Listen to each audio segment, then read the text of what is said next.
Dear oh dear, what do we have going on at the moment? Yeah, it really is a true crime arena. I'm not going to comment on some of the videos that have been going on creator against creator right at the moment, although, you know, for a blow-in to come in and call good people like Gray Hughes the things that he did, it's not on. The freaks are good people. Yes, it can be a little bit pack mentality like. It can be annoying to listen to the shows. Hey, just don't be a freak. I wasn't, then I was, now I'm not again. Easy solve. If you don't really know the score, if you haven't really got your discernment switch on, maybe just withhold judgment until you get a real feel for the lay of the land. Anywho, the thing that I really wanted to say a little just saying about is there's a lot at the moment, in lots of cases, right? There's a lot of this, oh, you can't talk about that person in relation to this case because they're sacrosanct. You know, family is sacrosanct, or stalwarts of the community are sacrosanct. You know, we're not allowed to look at what's right in front of our faces and discuss it. Okay, so sure, we do need to tread lightly. We need to be compassionate and thoughtful, I guess, because these are real people with real lives, and they're living the rest of their lives with everything that's being said with them online there for others to see, you know, to come across and to not maybe realize what it is that they're looking at. But let's talk about something then. As an example, why TF can we not talk about, for example, in the Delphi case, the McCains? Because hiding in plain sight, well, Harvey is telling us over and over again that of the people that he has identified as being at the scene, ground zero, 2 McCains.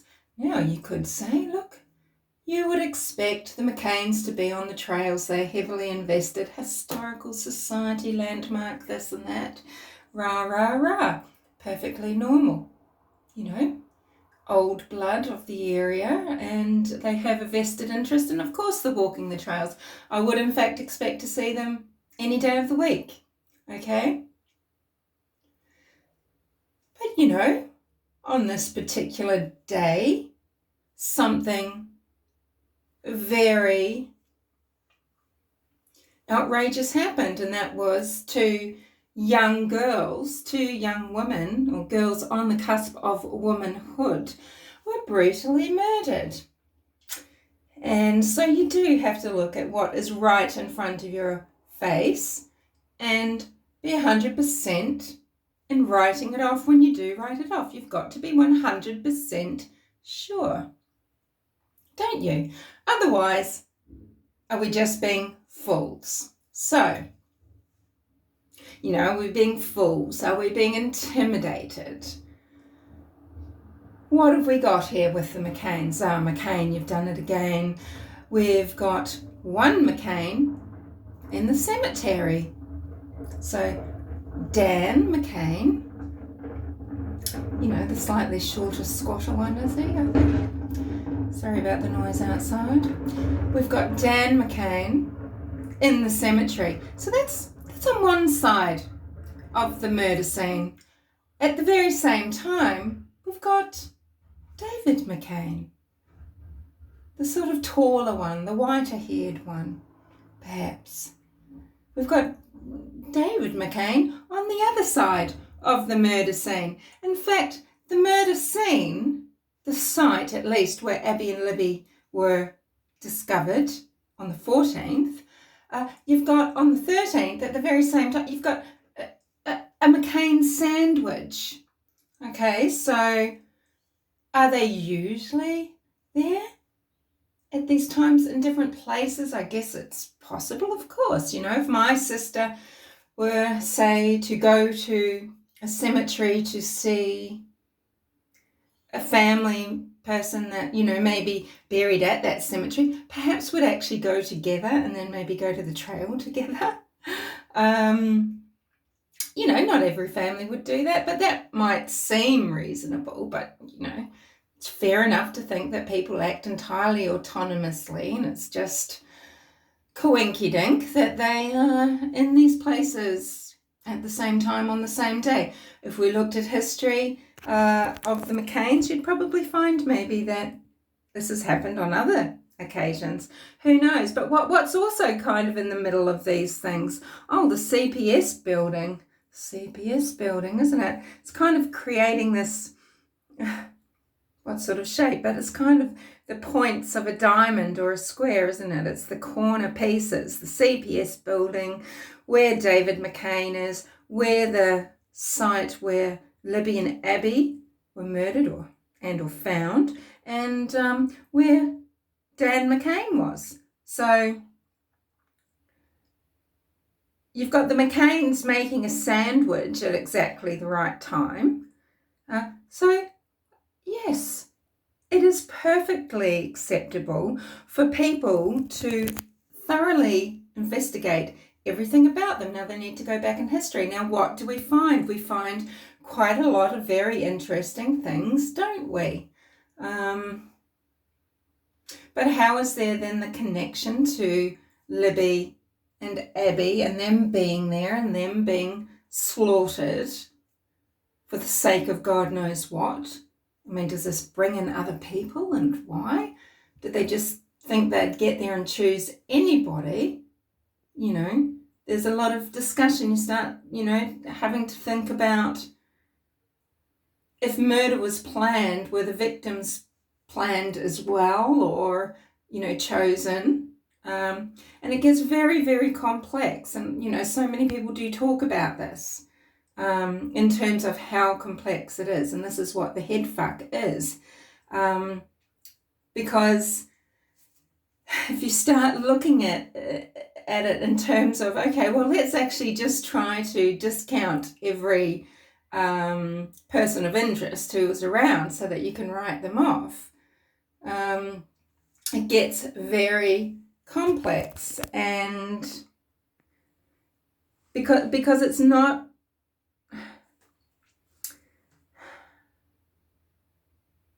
this wasn't just this batshit crazy murder. I know good cases can be made for Kurtz as well. But do you know what? Those guys are fucking bozos. They are off their tits on drugs when they commit crimes, aren't they? Do you think it would have been as beautifully, and I say beautifully, that's a macabre way of describing it, but do you think it would have been as smartly executed as this crime? Do you believe in the eyewitness accounts? Do you believe in eyewitness accounts? Who have the cops said that they have actually spoken to and gotten these drawings off? Do you believe in this? No one saw Libby and Abby, two girls who would have been chattering away, quite noticeable. But people saw this lurking, spooky, sinister creature, this shape-shifting man, enough to describe this face. Do you believe in these people? Do you? I don't think I do, because we haven't been given any reason to believe in them. Sure, yes. If you were someone that was a witness and gave descriptions of this person, you'd be freaking terrified, wouldn't you? You don't want someone coming after you.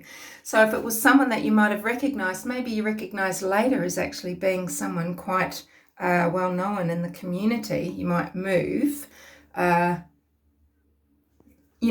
are the events that happened afterwards? Because these witnesses are in great danger if, the murderers are a conglomerate of people that live in Delphi and have vested interests. I mean, this is, I think it's more emotionally safe for people to believe, shit, this is a traveling stranger, he's blown in, he's gotten lucky, he's committed this heinous crime to fulfill his urgent, lustful need, and he's blown out, because the alternatives are way, way, way too difficult to cope with. They are overwhelming. It's easier to believe in, Garrett Kurtz, he's got form, him and that little trashy gang. I mean, they're slobs. I mean, Garrett, he is a multi-person killer. I'm not sure if he's a serial killer. I don't know, but he's killed more than once, right? So would he be capable of doing it again? And for some sort of stupid reason, such as, to appease Ashley Garth? Well, this is kind of why he's killed Nicole Bowens, so it's possible. It's possible, and so I guess, now that murder charges have come down the pike to, sorry, I'm playing with my hair all the time. It's a sort of form of stimming, I guess. Now that murder charges have come down the pike for one thing, are they going to come down for another? This is the argument that Mr. Catt, Michael Catt, has for Thomas Jerome Bruce. Law enforcement in one jurisdiction are sewing up the conviction and, the chart of TJB for other crimes, and once that's sewn up, they can then, move on him for another. So if you're aware of Michael Catt's channel, KATT, he believes Thomas Jerome Bruce committed the Delphi murders. So that's an example of someone that is in custody, and an example of an explanation as to why there are no charges, because they can't just start throwing on all these charges one on top of another. They need to let things play out in order. I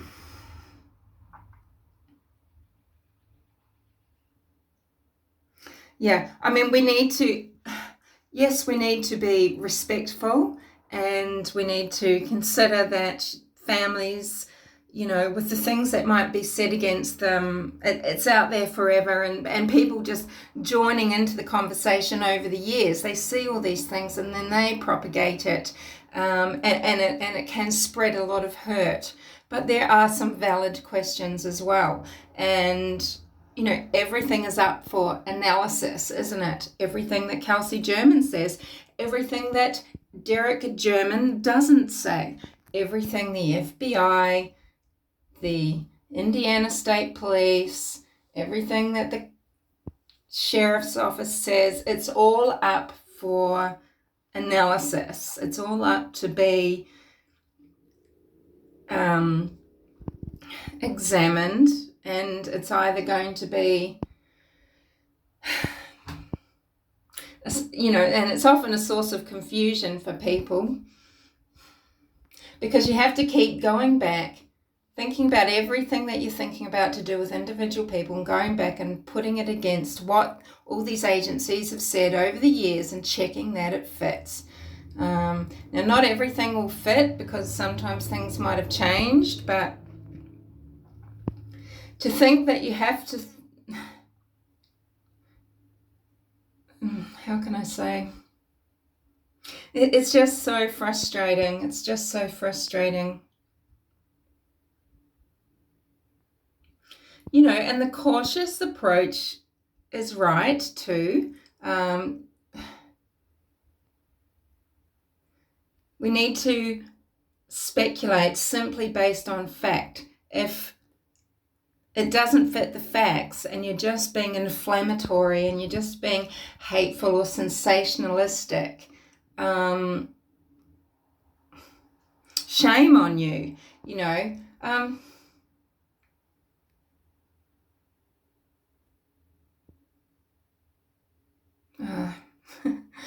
Anyway, you know, so we need to be able to trust what we see right in front of us, question it, and if we can't write it off, it's going to be staying on the board, isn't it? So whilst sometimes I say, okay, let's think, do you think that this conspiracy theory wouldn't have been blown wide open by some major investigative journalist who would have gotten wind of it, and it's exactly the type of thing that someone wants to make their name on? And what I'm talking about is, you know, the trail, the heritage aspect of the area, the land wars, all of this, you know, a conspiracy to do with that. You think, well, how has this not been blown open? Why doesn't this have the interest? Why hasn't this grabbed the interest of someone, the right person? Well, maybe even though it's 4 years later, we just haven't reached the right person. Maybe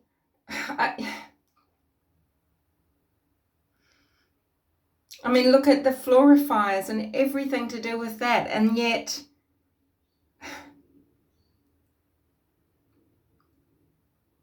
no solution. So we can't take the McCains off the table. They need that, you know, because they basically, there's a McCain sandwich, okay? The cemetery, the crime scene, McCain at the bridge, him supposedly, possibly having a conversation briefly with Derek German, who knew his daughter and her friend were going to the bridge, but the bozo can't even go to the bridge. He takes the word of what? Some stranger on the trail? Did he just recognize the gravitas of a McCain? Did he just go, well, this guy is someone special. He's so much better than me. What he says goes. His judgment is superb. He's telling me he's seen 2 girls that look like this and this and this. It couldn't possibly be living. And he would have an idea. If he only saw 2, then there's only 2. I mean, this is stupidity. Derek German, you should have gone to the bridge. Why not? Now, maybe you don't speak up because you feel like an absolute jerk for not doing your job and going to the bridge. You get told by some guy that there's 2 other girls there. There could have been 5 or 6 other people there. Just means that this guy didn't see them. And how do we know that flannel shirt guy, David McCain, didn't cross the bridge? He was seen at the end of the bridge. Did he cross the bridge, see the girls and then just walk back? Is he the bridge guy? You know, it is a fair enough question. Now, I feel like the image of him has been stretched out. It looks more like him now, but in fact, I think bridge guy is a little more squat. Yeah, like the first time we saw the photos. But anyway, but you know, there are so many questions. They might seem stupid and we keep rehashing them, but they're all very valid. Number 1, why would Derek believe flannel shirt guy David McCain and take his word for it when he's there? It was only a short distance further down. He should have just continued his journey. He should have gone to the bridge because that's the girl's destination. They could have had an accident. They could have fallen off the bridge together and been laying down underneath. But he didn't go there. He just goes off somewhere else, which is okay, but it just doesn't seem very thorough. It doesn't seem very thorough. And how slow were the family to call Abigail's mother, you know? Do we question this? I want to see the phone records. When did they call? Because she and Nabby live very close. Who called Anna? Anna, when? How arrogant. We've got Kelsi German ringing her mother, the mother that she hates. Kelsi is just such a, there must be some deep hurt there, or some parental alienation, because Kelsi has a disdain for her mother. And I guess, we don't know the history, so it can seem jarring to see such hate and disdain out there on display by Kelsi, right? And especially when her mother has lost a daughter. She rings her mother, Carrie, and says, "Oh, is Libby with you?" Now that seems like a cunt thing to say, doesn't it? It could just be thoughtless. This could just be the mindset. It could have just been an off-the-cuff thing, like a knee-jerk way of saying, hey, I better find out where she is. But it seems pretty bitchy, actually. Of course she's not with her. It's 250 miles away. What were you even insinuating? Or, it's thoughtless. Okay, there is a lot to question. Oh, but don't ask about it. Don't ask about it. You don't know. And it might just be, different strokes for different folks. Everyone has a different lifestyle, different way of communicating, of being.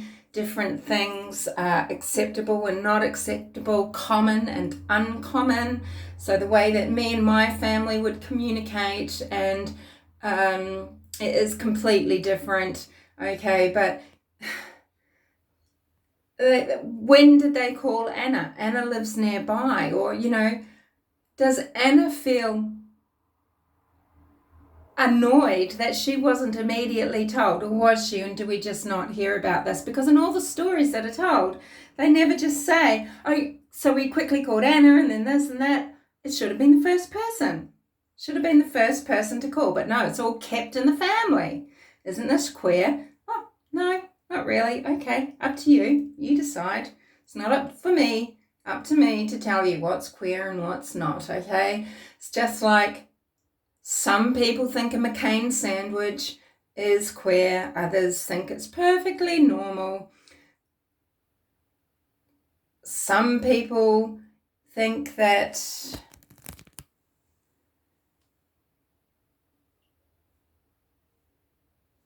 let's not go there just now. So, what was I rambling on about?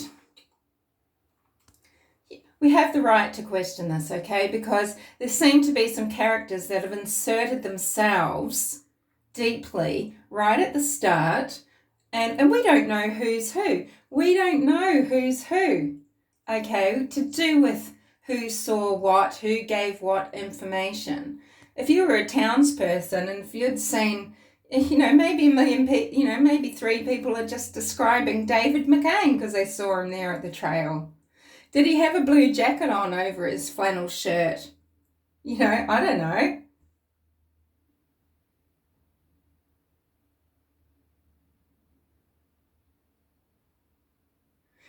He's only flannel shirt guy because he was wearing a flannel shirt when Michael Catt talked to him.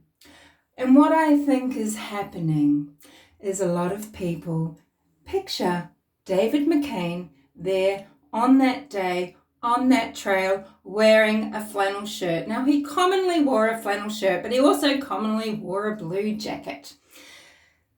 The blue jacket might not be stained with blood because, hey, it might never have gone off the other side of the bridge. So, how do you picture David McCain when you imagine him, if it's him, talking to Derek German? Do you imagine him in that white and black grey flannel? I think a lot of people do. Is this correct? Yeah. Sorry, this has been quite a disjointed ramble. I really, I don't know, just felt like I wanted to have a chat. Because there is a lot of tension, you know, and a lot of tension and everything against, around this case, the Delphi case at the moment, and it's not right, you know. There's a lot of interesting things. I think this is why I sort of don't talk about POIs or anything like that, but I do think, oh, let's just have a chat about signs. Let's just have a chat about timelines, you know. Yeah, there's smoke and mirrors. There's clearly smoke and mirrors, but, you know, we don't quite know who's manipulating what. So, yeah, do you 100%, can we 100% that the law enforcement officers investigating, you know, from the FBI down to CCSO, do, you know, what can we trust that they know and have nailed down? Because I'm not sure that I believe for a minute that the CPS building information, I'm with Harvey on this one, and I've always thought it. There is no ways walking those hundreds of metres out in the open towards CPS building. Now, maybe it was intended for the girls to be taken there. Were some things found inside the CPS building? Or is it because there is a group of people and it's one of the person's cars that was involved, was there, you know? People at all sorts of little exit and entry points all around this trail area. How do you even discuss this in the first place? If it's a conspiracy, you know, how do you even bring it up? What we can do to get our way? Let's brainstorm. Hey, let's kill some people on the trail. This will bring international attention. We'll need to make it safe. We'll get a lot of money. You know, that's just one sort of little motive for the murders, I guess. You know, some people might say. What other motive? You know, silencing someone. You know, you've got to come up with motive. Now, the lone killer or a couple of just nasty little killers out there for the thrill kill, well, that's the motive, isn't it? It's the event itself. But if it's not that, and it looks pretty clean and tidy, doesn't it? But, you know, there's a possibility that it's a thrill kill, that it's a, you know, random person that's just from outside of the state or whatever. Okay, that's a possibility. But if it's not, yeah, you need motive. That's the first thing you've got to look for, is motive. And who would benefit from two little girls being murdered? Either they're being silenced, you know, if they weren't targeted just for the sake of murdering, you know, are they being silenced, or are they just used as a tool? Could it have been any girls? Why were they selected, though? Yeah, it's an awful case. It's a complex case. I don't know. There's people out there that think, yeah, someone's going to be brought to justice for it in the next 6 or 12 months. I really hope so, to be honest, because it would be good if this is one awful situation that can just be, have some resolution, and people can get some closure, and people can get some healing. I mean, people that just follow the case need healing from this case. It doesn't do your psyche any good thinking about these things, you know. Thanks for listening. This was a really long just saying, wasn't it? Half an hour. Not that everyone's going to listen to it, all right. I mean, people just listen to 4 minutes. There's very few that will listen all the way through. Most people that listen aren't sub to me. Well, over half. That's okay too. But hopefully, hopefully I've said something here to interest 2 or 3 people. Thanks for listening, and I'll speak to you later. I'll probably come back on and have another chat about this, I think. I feel like I don't know, I just feel like I've got a lot to say now. Yeah.